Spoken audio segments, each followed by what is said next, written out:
Happy Friday and welcome to the Freedom from the Press podcast. My name is Jason Robertson and I'm here with my partner in crime, Todd Peterson. Thanks for joining us, folks. Jason, I'm looking at my screen like I'm very black today. Very black. You are. Usually you got the Larry King thing going in the background. Colors. I got something going on here, but everything's working. Technology working. We had an intro video. We're off to a good start, and we got Kagan Girl in the chat, Market Zero in the chat, Jason Robertson saying hello from our own Rumble channel. Thanks for chiming in, Jason. Oh yeah. See, I like to I pull up Rumble on the other computer and that way I can see the chat and whatnot. Although I gotta say, Kagan Girl, the Benghazi arrest. Have you seen that? Yeah, Jason, I just dropped a vid for our Facebook pages today. Facebook audience, if you're watching, follow along on one of our Facebook pages. This video will show up with Pam Bondi talking about arresting one of the, what she calls key participants in the 2012 Benghazi attacks that have a lot of Clinton rumors swirling around that I don't know if we can get into on Facebook, Jason. Oh, wow. Hey, and we got Dee Dee in the chat. The party's getting started. Mark, Kagan Girl, Dee Dee. We need a Fally. We need a Kev if he's ever not working. What's going on with that? But hey, folks, we are coming to you live. Todd and I are both from Minnesota. We're going on Facebook, YouTube, Twitter, and my personal favorite, let's get ready to rumble. And Todd, why do we like Rumble?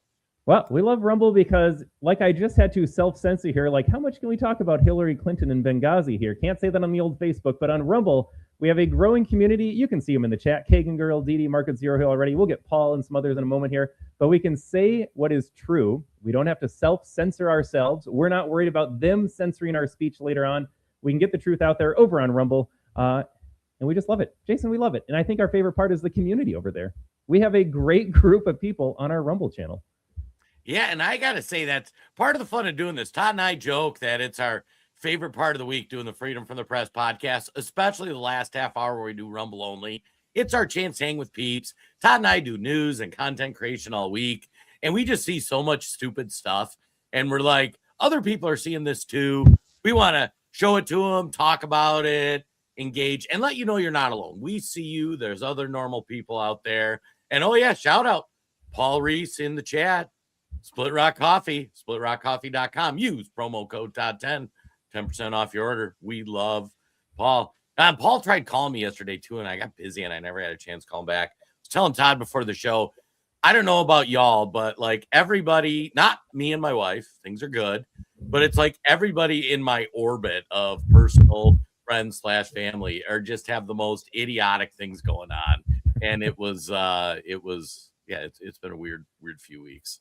Jason, Kagan Girl is chiming in over on the Rumble chat there. Wish you did the show more days. Yeah, we're working on that, Kagan Girl. Todd was doing his show, and I do Wayne's. Wayne seems to be peeling back a little bit, so there's a lot of things getting stewed around in the kitchen here. So, Kagan Girl, something will develop. Oh yeah. Now, Todd, do we have to start with the funniest story of the week? Are you referring to Billie Eilish? Oh, my God. All right. We're going to start the show with a little bit of fun. We're going to talk about Billie Eilish, and then we're going to get a little serious, and we're going to explain some of this propaganda you're seeing, because I went down the rabbit hole to do some research. But, Todd, I think we got to start with Billie Eilish. Yeah, and just I don't even know how much we have to provide context here, but Billie Eilish is just one of the nameless, faceless. She's one of the Borg out in Hollywood that decided that she wanted to virtue signal how great she and her Hollywood community are. And they love using their little platitudes. Jason referred to that. We're going to talk about the programming that they do in a second here, but some of the latest buzzwords, of course, stolen land, nobody's illegal. So she got a round of applause. She felt pretty good about herself for her Grammy appearance. Let's take a listen to her, and then we have some great reactions from that, Jason. Then you and I want to react ourselves. Is illegal on stolen land.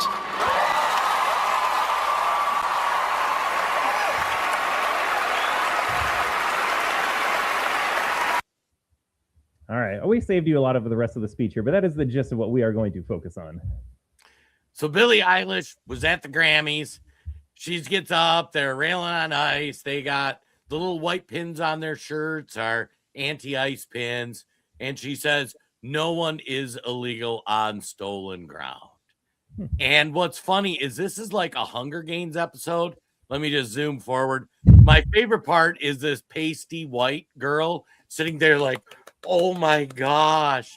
And then at the end, we could have probably grabbed a longer clip. You have a girl that looks like a bird that clapping and cheering, like, oh my gosh.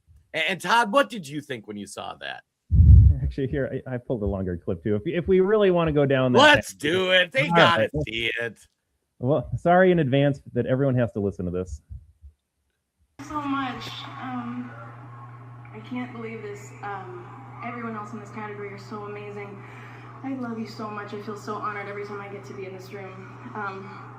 And as grateful as I feel, I honestly don't feel like I need to say anything, but that no one is illegal on stolen land. Look at that girl. Also, who is she? Like, I have no idea. No idea. And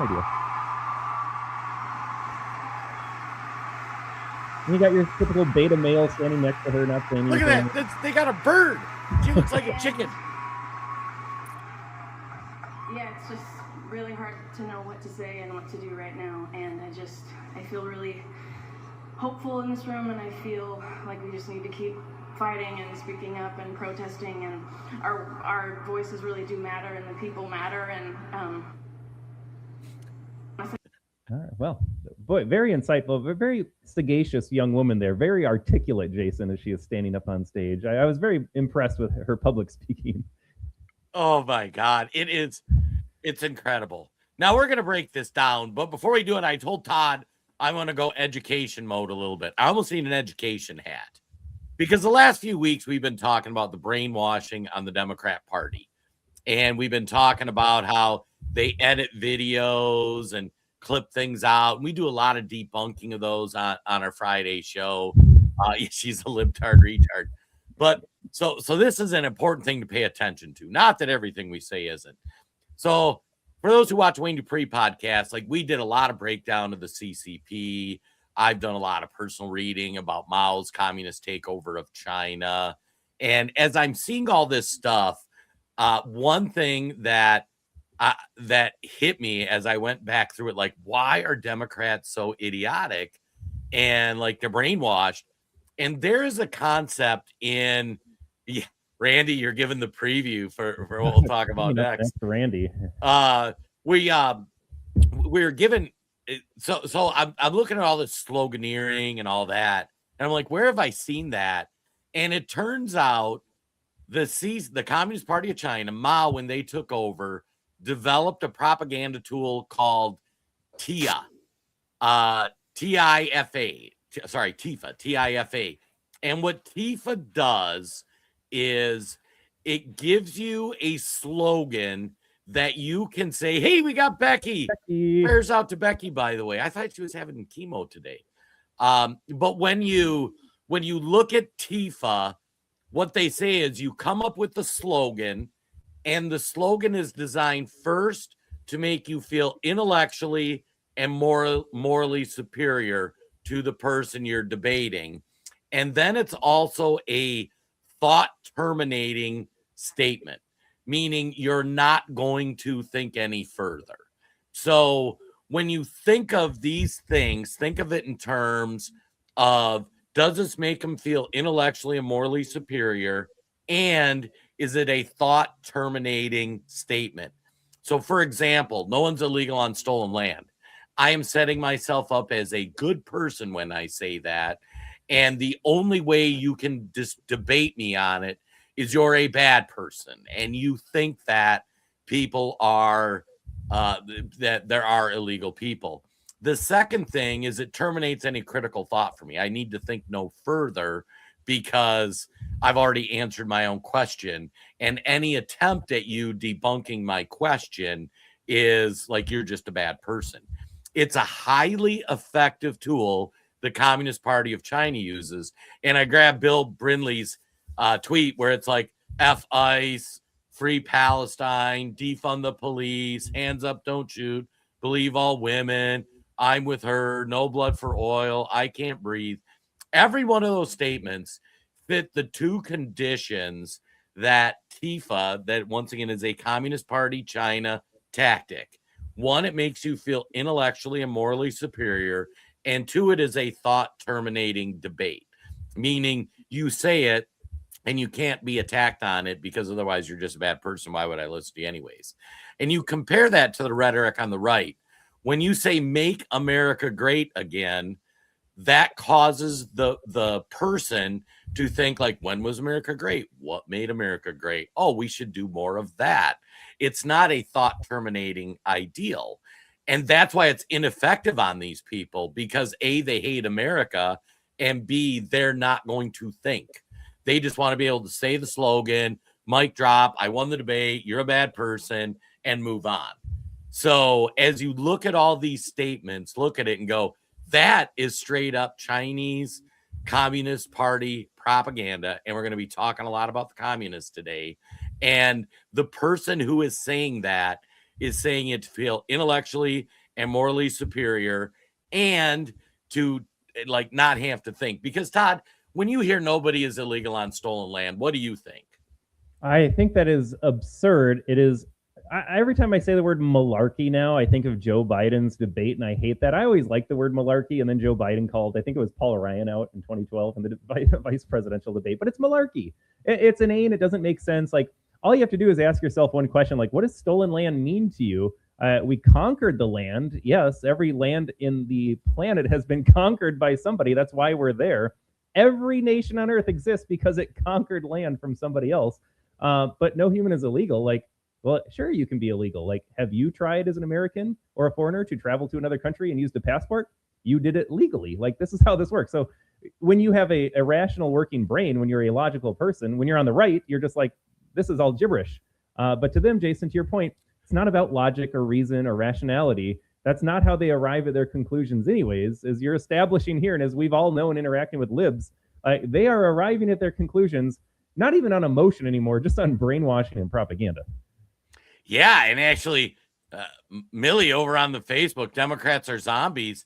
They are worse than zombies. They are brainwashed zombies. So you see the meme about like the head and like, you know, we just insert the chip in the brain. Like, now you hate Ukraine. Now everybody needs a shot. Now this, now that. These propaganda tools. And it's funny, once I stumbled upon that reading, and I was reading the NFSC stuff, I was doing some stuff with Epoch Times, like, hey, you guys know about this stuff.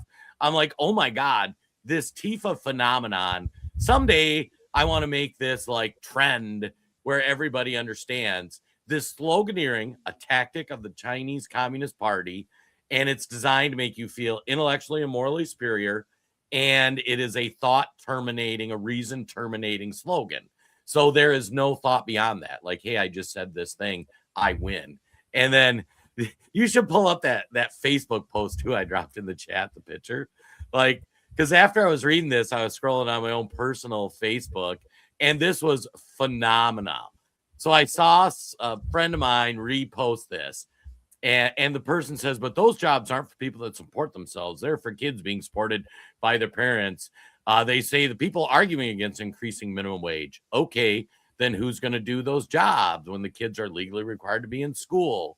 But it'll raise prices, they argue. Well, actually, according to meticulously gathered data, blah, blah, blah, blah, blah. What punishes everyone who earns more than minimum? They whine. To which I always say something to the effect of, you depend on your sense of worth, on there being people worse off than you, then you are a moral failure of a human being. And like that, like they're talking about minimum wage. They sloganeer it with every wage should be a livable wage. That is their slogan. And then like they aren't willing to listen to any rational points. And then the most powerful thing was that next paragraph. The conversation then goes one of two ways. Either they go silent, change the subject, or they argue in some form that certain class of people don't deserve to live a decent life and that society depends on their suffering to function. At that point, in the former case, I know I've beaten them. And in the latter, I know they're monsters whose opinions are unworthy of debate. And this sort of messaging gets reshared. But you notice how she makes a statement about like there should be a living wage, and she sets herself up mentally that you have to agree with me or you're a monster And like you either stop arguing or you're a monster. So this person walks away. You might look at them and go, this is the dumbest thing I've ever heard. And I can't even engage with you in this. And you don't even want to listen to any rational points. So this person does not want to learn something new or have an effective conversation, any of those things. They establish they're intellectually and morally superior. And notice how they'll point out like this study or that kind of thing. And then they'll say, okay, I'm smarter than you because you don't understand how anything works. And I'm a better person than you. And so therefore, no matter what your response is, I win the debate. It is the most zombie communist propaganda ever. Yeah, and so when it feels like you're running into a wall every time you try to have like a policy debate with your Democrat voting family members and friends, this is why. Psychologically, they are ill-equipped, unequipped to even enter into that conversation. And it's worse than that. They don't want to, and they don't think it's worth their time. And Jason, I got to go back to the meme here. And I saw a great post on X, and I couldn't find it again. But think back to the last year in Trump's first year in his second term. How many different flags people would have had in their bios? Like right. You had the blue and yellow flag for a while because you supported that side of the conflict. There was a Venezuela flag for a brief second because the people that were in protesting no kings actually wanted the illegitimate king of Venezuela to remain in charge of that country. Palestine's flag was a thing. Like all they're doing is programming you. It's the chip in the back of the head. Support the current thing. Like this meme perfectly describes the entire thing you've laid out for us. I am just waiting to be outraged. Please get me outraged about something today. God forbid I have just some normal baseline of like not too heightened emotions here, but they rely, the media, the propagandists, the politicians just rely on their Democrat base to be constantly upset about something. Look at any news feed on any given day. There is going to be rage bait from CNN, the New York Times. Like they can't leave that base alone. They have to get them mad about something. Right. And, you know, if you think of the thought terminating part of the description of Tifa, how like even in that last thing we showed about the wages, and even in the chat, somebody's over there. I think Becky, if I want a livable wage, then there's no incentive to better yourself and move up. Like we all get that because when somebody makes an argument like that, like all wages should be a livable wage, we go like we're critical thinkers. We don't exist just on emotion. And we can even be open to, well, explain to me why that's a thing. And not ascribe some you're a horrible person and I'm morally superior to you, but instead, like, am I missing something? Like, explain this to me. But on the left, you are debating with somebody who's utterly, completely brainwashed by using both Nazi tactics through editing and propaganda and communist tactics through this Tifa and the sloganeering, where there is no thought, and even if you make a rational argument, you're a bad person. It's great.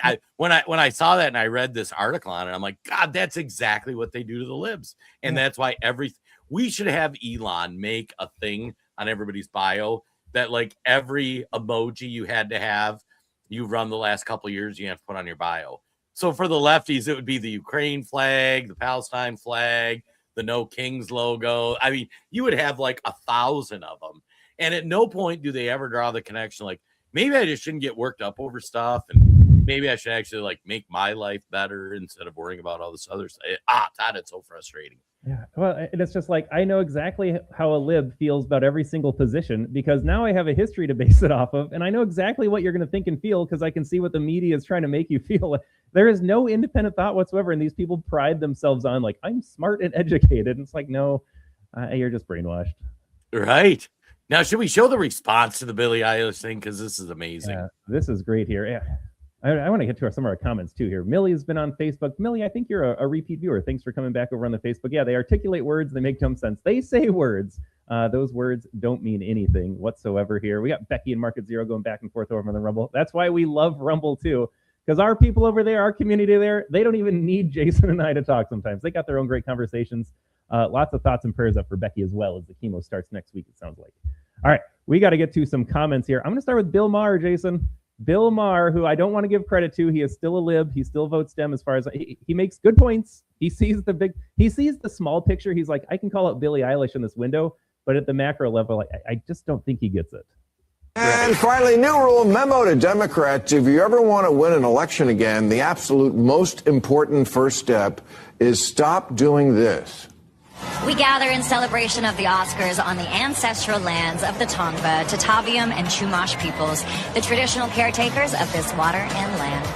Yeah, I don't know if we're still saying cringe. But if we are, that's this. I've said it before, I'll say it again. Either give the land back or shut the up. Look, I understand the desire to right the wrongs of the past, especially when you get to take the moral high ground and then build an 8,000 square foot mansion on it. And I'm sure Julianne Hough is sincere about her love for the Chumash people, but I doubt she drives to work in a canoe, scavenges for acorns, or lives in a dome house made of reeds and dried mud. That's Woody Harrelson. Every now and then, Bill Maher gets one Oh, right. Good. He has his moments. Yeah, but it's just like, can you connect the dots, Bill? Right. And you know, and somebody said it in the chat too. It was funny after this broke. I'm like, okay, I'm going to research and I'm just going to do some internet time and find out what people are on land they didn't steal. Like, who can trace the land they're on back to we were the original settlers. And the only thing I could find sounds like the Japanese were the original settlers of Japan, and there was a few other islands and some remote places in the Amazon. But other than that, every single country, every single place in the world has been conquered and reconquered and reconquered. So, but this is that thought terminating thing where you can put, like, somebody can say, well, I don't believe in borders and nobody's illegal on stolen land. And you go, like, every square foot of the earth has been stolen from somebody. So how do you determine whose land it is? And then what do they say? Like, well, I don't know. And Billie Eilish bought this. And then do we have the video of the Native American tribe that is suing her? Let's see here. Is it this one? Coming and going in and out of our. Oh, yeah, That's in, please, Billy. one. We are here because this is stolen land, Billy, and we think we should be given access to your quite lovely $3 million mansion. Hello, Ben Leo from The Late Show Live on GB News. Do you remember when Billie Eilish said this at the Grammys? No one is illegal on stolen land. Nice is all I want to say, sorry. Well, Billy reckons there's no such thing as an illegal human because we're all on stolen land. So we're here in Billy's quite posh neighbourhood in Los Angeles. Let's go and see if she practices what she preaches. Hopefully, if she sticks by her merits, she'll have no problem with me waltzing in, maybe making a cup of coffee or a tea. $3 million home. She's got some paddocks out the back with stables and horses. Maybe we can go for a horse ride. I'm sure she'd have no problem with it because she stood up on the stage at the Grammys, tens of thousands of people watching in the audience, millions around the world. The clip's gone viral. Here we go. Oh, nice little place. Bins are out. It's bin collection day. First of all, isn't that ironic? Massive gates keeping people out. I thought Billy didn't believe in borders. Well, according to the driveway, Billy does believe in borders. She believes in massive gates keeping people out. Couple of cameras up there as well. The lights are on, so somebody must be home. Let us in, please, Billy. We are here because this is stolen land, Billy, and we think we should be given access to your quite lovely $3 million mansion.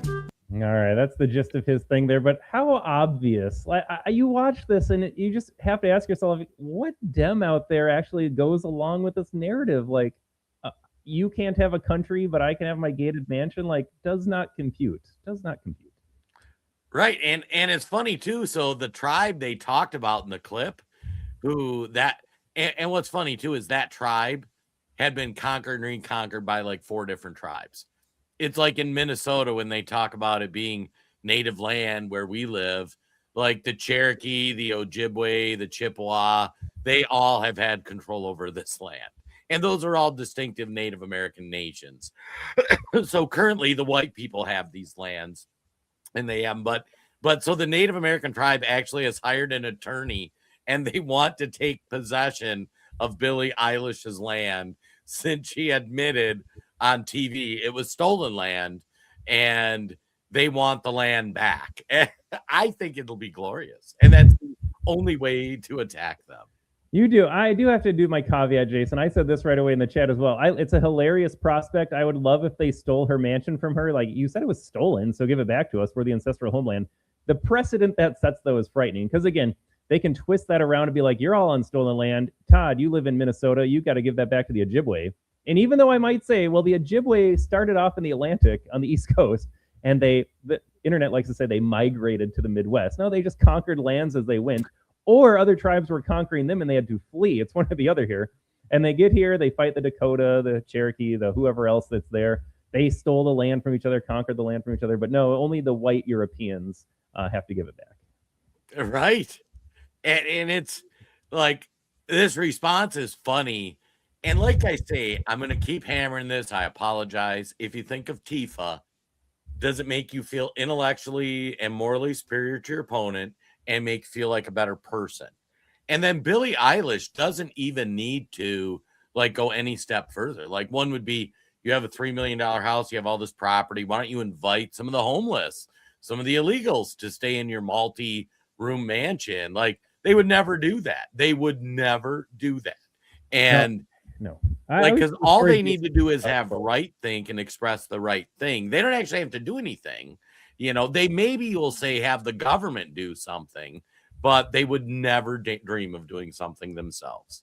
Well, that's because these guys are motivated by selfishness and covetousness here. So Billie Eilish wants you and I and our Rumble audience here and our Facebook audience, can't ignore our Facebook audience. They want us to do the heavy lifting. They want us to give up our resources to help this nebulous idea of the other that needs support here. They'll never lift a finger. And Jason, I tell this story a lot, but it's so good. So my woke sister-in-law, who is a government school teacher, I mean, she is the meme that we pointed up there. What are you mad about today? I actually tried to follow her on Instagram to see what she posts, and she blocked me, so she knows what I'm up to. But she's the gal that has told my wife and I, we make too much money, we need to pay our fair share. Why are you trying to shelter your tax money here? Gets mad at us for making too much money. That's the selfishness, wants us to pay more. And then when we were doing estate planning for her mom, my mother-in-law, she was like, well, Mom, we need to put it in a trust so that when we get inheritance, it's not taxed, blah, blah, blah. And I'm looking at her across the table as this conversation is happening, thinking to myself, my God, but this is how they operate. Just like our Billie Eilish here. I'll go out in the world stage and say, stolen land, no human is illegal here. My sister-in-law, the rich don't pay their fair share. Everyone should pony up. And when it applies to them personally, nope.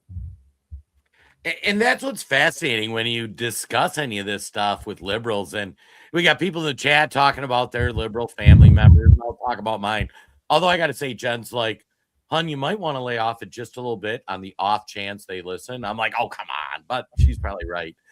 But at a core, too, all these people tend to be broke or government employees.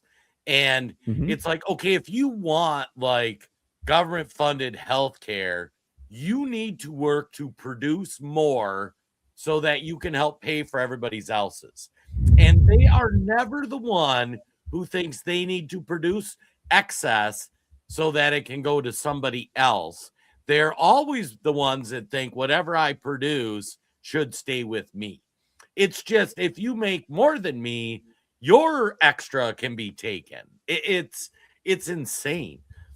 Although, you know, you did pull up that video of that crazy lady. We should almost play that one because if it's this is a Minnesota gal. This is our neighbor Jason. Let's see what she has to say here. They're literally creating a place that we know who's coming and going. Oh, I just got to set this up here. So this is our fence lady. So this is Billie Eilish 2.0, but she's not a celebrity. This gal here, folks, I hope you're sitting down for this one here. Again, we just ran through in Minnesota like a month of ICE surges, deportations, arrests, protests here. No humans illegal. There should be no such thing as a border. Borders are immoral here. And look at what the anti-ICE crowd assembled in Minneapolis. We are literally creating a place that we know who's coming and going in and out of our neighborhoods. In the middle of the road at 32nd and Cedar Avenue, a makeshift roadblock turned this intersection into a roundabout. Cars slowed as drivers noticed, some honked, others asked questions, and one man brought food for the people standing watch. Hi, sir. Thank you so much. How did it make you feel just seeing a community checkpoint in your neighborhood? Well, you know, it felt fine. I don't I don't have any trouble with folks helping out. Wade Haynes has been standing at this corner twice a day for one reason: to stand up against ICE activity and keep his community safe. He chose this corner. Others chose this intersection. It's kind of inspiring. I was like, wow, okay. We've got folks out there who are kind of taking care of us, looking out for us. That's good. But Minneapolis police stepped in, clearing the roadblock and restoring flow of traffic. Honestly, I'm kind of sad about it. Still, residents say the roadblock was necessary. We need to keep our neighbors safe, so we will be doing this again. We are. The B can't parody these people anymore. You can't satirize the left. They do it for us. I got to say, too, we have a chat. We love when we both saw it. You take it first. Kim over on Facebook.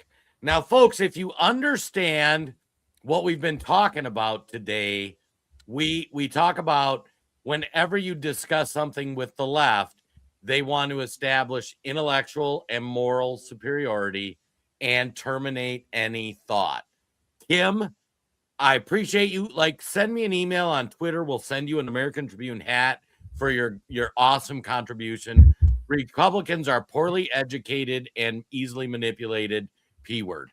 So if you look at how Kim participates in the conversation, she says, I'm intellectually and morally superior to you. Exactly what she says. And then she makes a statement that's thought terminating. Stick on to the podcast, Tim, because we're going to talk about the abduction story and a video I went back and found just because it was really ironic, and like that's how a debate with the lefty goes. Kim can't defend why this neighborhood thinks it's okay to set up borders and checkpoints and control who comes in, and why we shouldn't do that as a country. Because to be honest, if you want to do that stuff, like, I don't know if I'm that opposed to it, but why can't we do that for the country? And, Kim's answer to the debate is, well, clearly I'm intellectually and morally superior to you. And like, I don't even need to connect those dots and say, how are these things not alike? Because you're beneath me. It's Todd, go for it. I just got to point out, so Kim's actually back in the chat already with the little green finger there. She was trying to be funny because James said put him in jail, referring to these anti-ICE lunatics, and Kim's like, put the pedos in jail, then on the Republican Party. Jason, the only thing we've discussed on this show today is the hypocrisy of Billie Eilish and every single lib, Kim included. I guarantee Kim is out there saying, tax the rich don't pay their fair share, and then she's hiding her own estate or her inheritance from the government and the IRS. I guarantee it, Kim, you're a fraud. We've talked about Billie Eilish, stolen land. Kim lives on stolen land. Her house is on ancestral homelands of Native Americans, because it turns out if you want to play that stupid game, we all count. So Kim has not given up her house to any tribe. But we've talked about Billie Eilish's hypocrisy, and now we're just starting to talk about ICE hypocrisy. And rather than tackle any of those two issues, which come at us, Kim, with a somewhat defense, but then for her to say that, like, you're not a serious person. This is why voting should also be harder.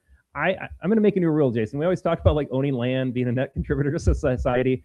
I think you have to make smart comments on social media. I would report Kim to the voting council and say, Kim is now disqualified. She might be a net contributor to society, but she is just too low IQ based on her social media comments here. But utterly absurd. And I do want to say, Jason, it doesn't happen often. We have the best friend of Jesus over on YouTube. We got a YouTube, not just viewer, but a YouTube commenter. God bless you as well, friend. Giddy up on the YouTube. Yeah, YouTube's funny. We stream over there. We don't always get a lot of traction. And it's funny. I'm going to dovetail into a funny thing that happened on the Twitter this week. Geraldo Rivera, because they're trying to pass the SAVE Act, which I don't think is going to get passed. Just, news alert, the Republicans don't do anything. And Geraldo Rivera posted some tweet that said like, oh, if we're going to require ID, all ID should be free. And I just replied and said something simple like, if you can't put together enough money to pay for an ID, perhaps we don't want or need you voting. Because are you find it? There you go. All voters should be required to provide a free photo ID. The DMVs in various states could issue. To say minorities are incapable of getting an ID is insulting. So then if you scroll down, I pretty polite reply, I thought, where I think I said something like, I think, am I the first comment there, Todd? Yeah, sorry, I like the yellow tint on my screen. I had to change it. Yeah, there you are for me. Oh, if you can't manage a few bucks to get an ID in society and be able to function in society, maybe you not voting is not such a bad thing. I thought it was pretty reasonable. I mean, I got 400 or 500 likes. And if you look at the comments on there, people are like, why do you hate poor people? And this is a poll tax. Let me quote you the Constitution. It is the most, like, it's a Jim Crow law. All of these are TIFAs. They try to establish themselves as intellectually and morally superior to you. And then they won't even engage in any rational debate. And think about how low of bar, like, I want a high bar for voting. Like, I want you to pass the civics test. I want you to be a net contributor, because we only need the competent people voting, right? And these guys go so far the other way that it's like, you can't even like say anything about like what, yeah. And click on mine, see if you can see the comments on there. It was just fascinating. It was, yeah. What's ironic is putting voting behind a paywall essentially would backfire. I just said most people don't know. At one point, it was behind a paywall. Like, those terms are acceptable. And the next person, the Russell Street fan, you don't pay for rights. It's like saying pay a couple dollars to order a protest. Now do guns. Like, how much do you have to pay to own a gun? You know? And the responses were, well, guns are different. Like, you know, well, no, you know, somebody saying it's a privileged ass white MFer, somebody who's never known what it's like to be poor. I talk about on this show. I grew up super poor. I grew up in a trailer in a little town called Yoda. My parents were poor enough to be on welfare. Like, I've made something of myself. And then, oh my, gonna have to disagree. A lot of seniors just don't have a few bucks to spare, even after doing everything right. Now the complete F-ups that sucked the government teeth. I don't care. Like, like most IDs cost like 10, 20 bucks. And if you can't have an ID, you can't function in society. You can't buy Sudafed. You can't drive a car. You can't get on an airplane. You can't do any of these things. Why is it controversial to people to say that? Like, yeah, paying for an ID is not a problem. Uh-oh, Jason. Becky, I hate to do this. We've been on a roll. We've been in agreement the entire show. Becky says maybe seniors should get more Social Security. Becky, in theory, that might be a fine idea. I do have to state for the record, I want Social Security abolished. It is a Ponzi scheme. It is theft from young working Americans. We were lied to. I don't blame anyone for collecting Social Security. My parents both collected. I don't blame them a second. But that program needs to go away. If you all invested in the private market, or even if the government forced you to invest in a private investment fund on your own, say, instead of taking Social Security from your paycheck and these FICA wage thefts, we're going to mandate it just goes into an account that you hold and you manage here, and it has to go in an index fund. You would have way more money on your own here. Social Security is one of the biggest scams here. I know, and Becky agrees with that as well. But Jason, I got to go on this as well. Yeah, pay for an ID. I want IDs to be more expensive. While we're at it, Jason, I want an ID to be exorbitantly expensive so that it does disenfranchise people. I want to make sure, because I got to get to this comment too, I got to make sure Lupe can't afford to get an ID to vote. We got to make sure our other Kim Rivas character can't afford an ID to vote. I want voting to be so hard to do in this country that we only get basically America First conservative Christians left over here, because all these Dems, my goodness. And Lupe, again, just like Kim, Jason, Lupe disagrees with us, but rather than saying like, well, it's okay that Billy has a wall but preaches for America not to because X, Y, and Z. Lupe can't do that. Lupe says you and your broadcast can go jump in a Minnesota lake. Got it. Right. Yeah. Great point, Lupe. I'm convinced. I'll just stop podcasting, I guess. Well, and I'm going to keep kicking the dead horse. I need like a dead horse sound. Lupe makes a comment, sloganeering like, he establishes himself Get in there, Becky. as intellectually and morally superior to you, and then it's a thought-terminating debate. He's not willing to defend any of his positions because he doesn't need to, because I'm just smarter than you. You're probably too stupid to understand. And even if I'm not, I'm just a better person than you. And it is astounding. Yeah, Once you Becky, I see need to it, go Jason, jump you on can't Facebook. unsee it. Every time you see a lib comment on Facebook, next time you have a conversation with your lib friend, just replay this podcast and you hear Jason say over and over again, they're morally and intellectually superior. They don't have to defend their position because they're right. And even if they're not, I've actually brought this up on the podcast before, Jason. Jordan Peterson, before he went over to the Daily Wire and kind of went insane, he always made the point that the left psychologically, subconsciously kind of circles the wagons around these horrible ideas because their ideas, it's a house of cards, and deep down, I think they know it. And if they make one admission, they make one concession to you, like, well, no, minimum wage doesn't make sense because the owner would have to pay more and their margins are thin, so then they would go out of business. Or, well, maybe we should have walls because I guess Billie Eilish has a wall and these anti-ICE people that are opposed to walls are building a wall. I guess that doesn't make sense. And once one card topples, their entire worldview falls apart. So Jordan Peterson often talks about the psychology being so fragile on the left that like they have to defend evil and wrong because the alternative is them like basically building themselves up from scratch and they just can't do it. Right. Oh my God, Todd, buckle up. Becky jumped over on the Facebook. Becky is going to do some educating today. Buckle up, Lupe and Kim. Becky, don't do anything too crazy and get yourself banned on the Facebook. Like, we'll get you back on Rumble here in a little bit. I got to be honest, Jason. I think I've been lying the whole time. I love interacting with our Rumble community. I think my favorite part of the podcast, though, is when we get one internet troll on the left. And then the whole program shuts down. We lose track of what we're talking about. We just jump in and try to change their minds. But you can't. That's the problem. No. You can't change their minds. Actually, this makes an awesome...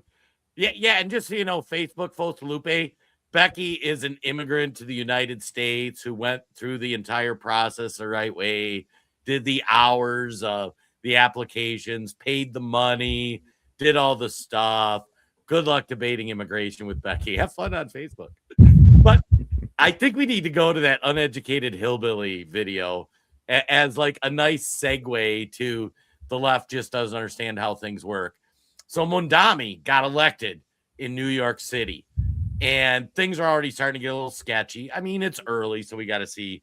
His budget we covered last week, $12 billion short. Kathy Hochul came out and said, we've lost $1 billion in revenue because people left. Like they said, screw New York. We can't just go in, tax all the rich. We will lose more people. And this guy, turns out, is a school teacher in New York City. Todd, I think he'll have some insightful things to say. Roll the tape. This folks who say, well, if you tax millionaires, they're going to leave the city, and the top 1% pays 40% of the taxes in the city. Yeah. So what happens if they leave? What's your response? Well, that's what I would say. It's like we should take their business and we run it like for the city ourselves. So if they take their business to Florida, you feel like you can keep it here? I mean, they can't leave the building. They can't like just bring their whole entire workforce to Florida, right? They can't bring all of like the resources that they have to like build the business here to Florida, right? That's a whole thing. And that's where we would even say, like, if we're building a real movement, right, to like stop that, we'd also like make it illegal for them to like actually like leave, right? We would fine them to hell if they're going to try to like abandon their property here, right? Because clearly. That's an interesting idea, Jason, to make it illegal to leave a business, but it's not illegal to come here from another country. I'm trying to work out some of the stories we've been talking about today here. I am just dying laughing because me and Mark, shout out to Mark, we have been saying all along the socialists are communists. There is no such thing as Democrat socialism. They are all communists. This school teacher in New York City, unironically, is talking about the government securing the means of production. And he's saying that, like, unironically, like, he believes this. This is great. This is somebody who went and got a degree and got his teaching certificate. And he is out and out spouting straight up communism. And he's saying, like, we need to, like, Todd hit the nail on the head. We need to make it illegal to try to relocate your business because it's no longer profitable. So we're going to move to somewhere where it would be profitable. But yet we're not going to make it illegal to come in the country, or make it make sense, Todd. And I think part of this too is that blank slatism that libs hold. They think like they espouse that enlightenment idea that we could all be Elon Musk or Jeff Bezos if just given the right opportunities. That's why when I was in the government school system working with a Somali school one time for a couple years, but black kids, poor kids, like especially the minorities, they're always like, if only we had more money in these urban black schools, then we would produce all of these future scientists and scholars and astronauts. And it's like, I don't think money's the problem. You might have to look at the communities and the individuals themselves and just accept that there are differences, but they don't believe that. They think that every kid can be the next Musk. They think every immigrant can come to America and adopt the same values that we have and propositions for this nation. This moron thinks like, sure, we can just take Amazon from Jeff Bezos and run it just like Jeff Bezos because I'm a person and he's a person. And they have zero thought. They hate to admit that there are differences in people. That's also why they think men and women can be interchangeable, because they think you are all just a blob of goo, and I can make this blob of goo become that blob of goo, no matter the talents, intricacies, successes, intelligence, like does not matter. I'll just mold this. My company will just be like Amazon as soon as we steal it from Bezos, because means of production, Jason, that's all it is. It's funny too, because talking about estate planning, my wife and I have done pretty well for ourselves. I mean, we're not go get a private jet rich, but we're doing all right. Todd's doing all right. A lot of people in our audience are doing all right. And part of what I'm trying to figure out is how can I help set up my kids so that they can be all right. And like one of them is he's still kind of young and immature. He's just learning money management. The other one's a little older, has a grandbaby. And for her and her significant other, like a couple of years ago, I'm like, I want to pay to start your business. Like, you've worked a few jobs. You're always way smarter than your boss.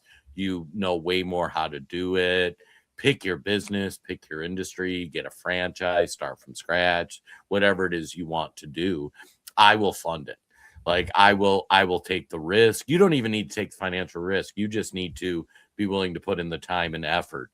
And it's fascinating because even given that offer, they know deep down they can't do it, I think so. And they know their ideas won't work, and they're not willing to put in the time and effort to build that. But even like let's buy an ice cream franchise and just open an ice cream shop, you know? And it's fascinating because Todd said something earlier about deep down they know. Deep down, this guy knows he like, that's why he's a teacher, right? That's why he's a government employee. Yeah. I want tenure. I want all those things. But yeah. He can't cut it. There are good teachers out there. I do have to take a step back sometimes and remind myself there are good teachers that got into teaching for the right reasons. Unfortunately, the system runs them over and it weeds them out and it selects people like this. This man, Jason, too, I got to be honest here. He thinks he can run a company. He can't even run his own life. He is overweight. His pudgy face, it looks greasy with that gross beard and hair. Like, here's an idea. Take care of yourself first before trying to take care of me. Yeah, they never want to do the hard work. They want to do the easy work of it. It sounds good. We'll just take over business here. This guy can't even wake up in the morning, brush his teeth, and eat a healthy breakfast. He cannot run a company that's trying to flee New York City's taxes. Yeah, and their answer, too, is what will happen as this democratic socialist takes over. It immediately goes authoritarianism. It immediately goes, you want to leave, you can't. We'll take your stuff. We'll fine you. You can't not be willing to work and do stuff for other people. Meanwhile, he's a teacher, so he gets summers off. He bitches he doesn't make enough money. He gets taxpayer paid for health care. You know, he wants to get paid more because he's a teacher. You know, Todd and I, I'm up at 4 or 5 every morning starting to work. You know, we work 7 days a week generally. You know, some days are shorter than others, and we have flexible schedules and all that. But anybody who's ever run a business knows a lot of work, a lot of effort, and we put in the time and effort. This clod, he couldn't hack it running a Dairy Queen. Like, I couldn't hire this guy to run a Dairy Queen or a McDonald's for me. He would crack like, oh, Todd, it's crazy. One time my mother-in-law believes whatever she hears in the moment. So if I tell her something to my wife do from our point of view, she's like, that makes sense. And of course it does. And then if she's talking to my sister-in-law, she's like, well, that makes sense. So my sister-in-law was telling her, like, teachers deserve to make more money. And I looked across, like, I want to make more money. What do I have to do? That sounds nice, Sam. I want to make more money too. Well, you don't work with kids all day. Like, what does that have to do with anything? I would actually posit, Jason, America would be better with a zero education system at this point. If parents had to figure out how to just keep their kids at home, build their own communities, not mandate attendance into this government school system, I think kids would be better off. That's how bad it is at this point across the board. Not every school, not every teacher, not every kid, but if you didn't have to show up and sit in this OAPS classroom every day, your life would be better. You know, it's funny you say that because when Trump got elected, one of the platforms I was a fan of is going to shut down the Department of Education. And I was 100% on board with that. And I am reaching the point where Todd is. I was tweeting about it this week where at this point we should shut down every school in America. We would be out nothing. Test scores suck. Like nobody can read or do math. It is a big time hole suck. Yeah. How many people, like people that are productive, could figure out daycare, whatever, like just start homeschooling everybody. I don't, for all the time, money, effort we have put into public schools, for people to graduate, not know how to balance a checkbook or change a tire or file their taxes or start an LLC, you know, and a lot of it we're seeing in the last few weeks too, where they're doing all these school ice protests. Like, seriously, if you think that's what your kid should go to school for, you are an idiot. And here's what's fascinating.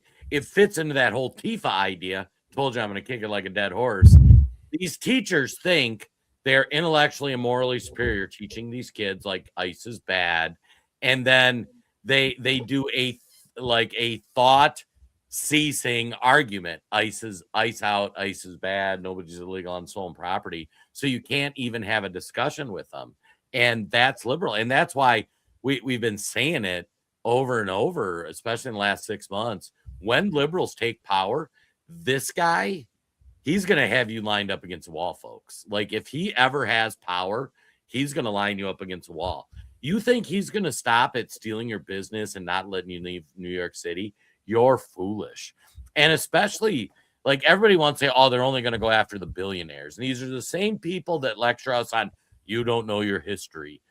Every time you've had a class struggle like this, rich, poor, French Revolution, Russia, China, they blast through the rich like right away. They steal all the richest stuff. They steal all their money. Some of the rich are powerful enough where they can fight them off and join the oligarchy. But then what they start coming after is your above averages. You know, your people that got a few $1,000,000 because there's not enough money tied up in the rich. If we eliminated every billionaire in America and gave every American some of their money without the government taking a cut, it's 30 grand. 30 grand's gone immediately. So they're going to go after the just better than you. And you are going to be forced to work as hard as you're working and not get any benefit from it because this fat piece of turd doesn't want to actually work a real job. And it's funny because, you know, you try to have some of these discussions and it's kind of hard for reasons we've described with some of your liberal friends. And it's like, no, you don't understand. The billionaires don't have enough money to make a substantive difference on your life. You're coming after guys like me or people that are doing a little better than me. And like this just in, if I get to get a menial job without working as hard as I do in 7 days a week, there is no reason for me to do that other than to make more money for myself and my family. So if you take that away, I'm going to quit doing that. If it's like, no, y'all get 50 grand, have a nice day, man, I'm going to do a very much easier job than I do now. And then you don't get my tax revenue. And millions of people like me across America will do the same thing. Like, why own a construction company if I'm going to get paid the same as the hammer swinger? Like, that doesn't make any sense. Well, that's why teachers are so afraid of privatizing education, Jason, because then their performance, teachers feel like they make a difference. And so they convince themselves, I wake up every day, I work hard, I make a difference in the world. All right, well, let's put that belief into practice here. Let's privatize the system. You can get reimbursed based on all of your glorious work with these inner city youths. And when their test scores magically go up and they're all suddenly reading Shakespeare, then fine, the private industry will reward you with a handsome salary because parents will pay to send them to you. They're terrified, though, of having to work in these inner city schools, not watching any test scores improve, not watch any learning take place. But as a teacher, they're like, honestly, it doesn't matter because I get paid the same on my government salary schedule. So if they learn or not, who gives a hoot? Because I'm getting my pension, my health care, my salary. Don't get me started on the system here. Mark and Zero's over there railing on Common Core. Amen to that. Yeah, Obama did a number on the already awful government school system. Common Core, if any parent, if you guys had kids in the chat here grow up and do Common Core and they come home with like first grade math homework, and you as the adult are trying to figure out like, what are they trying to do here? Picture your 7-year-old child making sense of this Common Core that's just accessible to everybody. And I loved the admission in Common Core too. They said, well, we made it more difficult because kids can reach that high standard. And I actually remember saying this. I was a young teacher in professional development as they're like, it had just been rolled out in the early 2010s. And I said, wait a second, if the standards were lower before and the kids were already struggling, I'm supposed to believe that making the standards harder, they're going to bypass the hard standards they couldn't meet already, and they're going to rise to this level. I'm young and naive. This doesn't make sense, guys. Do we believe this? I love the fact too that it is so left to do Common Core math. So you take something that has existed since the dawn of time, simple math, and people have done simple math this relatively the same way for a large majority. It has been taught same way for a large majority of time, and it's been pretty effective. And they're like, you know what? We need to do math better. Like, we need to come up with some new way to do division. And like, we'll make it. It's like the socialism argument. We just haven't done it right before, and it blows me away. But you know what else blows me away, Todd? We're getting to the end of the first hour. Should we end on the Trump 2020 video? And I might let you frame it up because you know more about the abduction story than I do. I got to be careful. I don't know all the facts. So, folks, if you've been following the news here, Savannah Guthrie, she is one of your propagandists on mainstream news networks here. Her mother, her 84-year-old mother, Nancy Guthrie, went missing from her home in Tucson, Arizona. That's about as much as I know right now. It is a crime scene. The Tucson County Sheriff, the Pima County Sheriff down in Tucson, rather, has said it is an active crime scene. I think they are led to believe it was a kidnapping and abduction here. Jason, I got to be honest, as I've done some videos on our Rumble channel commenting on articles, a part of me is just like, you get what you vote for. My initial reaction was like, it might have been an illegal that nabbed her. Easy target, elderly woman that lives alone in Tucson. Tucson is a known hub. Once they cross the border, they go into Tucson and they filter out from there. It's the first big city down in southern Arizona, really. So I'm like, you get what you vote for. I don't know it's an old woman. It's not her fault necessarily, but also elections have consequences. Voting has consequences. Savannah Guthrie is also one of those that I don't know how much we can say on the old Facebook there. She's not a nice person. And at the very least, she has not done a great job promoting the truth. Rather, she spreads the propaganda and the hoaxes by the elites. It gets tricky. And then I don't remember this clip, Jason, but when you rewatch it, you're like, my goodness, they just put it all out there. So now that we know about Epstein, that's all coming out a little bit more. It's like, that was not a conspiracy. It turns out Bill Gates was getting diseases from Russian girls here. Maybe they were of age, but it kind of proves the point that there was a sex ring involved. But if you listen to the framing of the question that she's going to ask him in the 2020 town hall, go back a couple years now, they try to put it out there to completely discredit the idea. And now that we know what we know with a few years' time behind us here, it's like, wow, they were definitely covering up something here, because this was really aggressive for 2020's time. Like, we were not in the same mindset at all. And she just tosses it out there to make us think we're crazy. But I think it only lends more credence to the fact that we were right. Yeah. And before we play video, folks, we're going to be logging off the YouTube, the Facebook. We love you. We appreciate you tuning in. We're going to play this video, and then we'll play the outro. We'll be over on the Rumble side in a minute or so. Join us on Rumble. Rumble, it's a little green app on your phone, or rumble.com. It's much like YouTube. Search for The American Tribune. We're over there live for another half hour, 45 minutes. See you on Rumble. Becky's getting to the Facebook audience over on Rumble. Becky, stay on the Facebook page and chat them all up. Say, hit rumble.com. Yeah, exactly. Drop the link over there. We got to watch, because we can't always, because they get cranky when the page does it. But anyways, so we're going to talk more about this. But so this woman, understand, Trump came out and said he's going to allocate all resources he can to help, get her mom back. And listen to what she did to him in 2020 and the topic they talked about, because we're going to dive into this over on the Rumble side. So a couple of quick videos and we'll see you on the flip side. That you are the savior of that.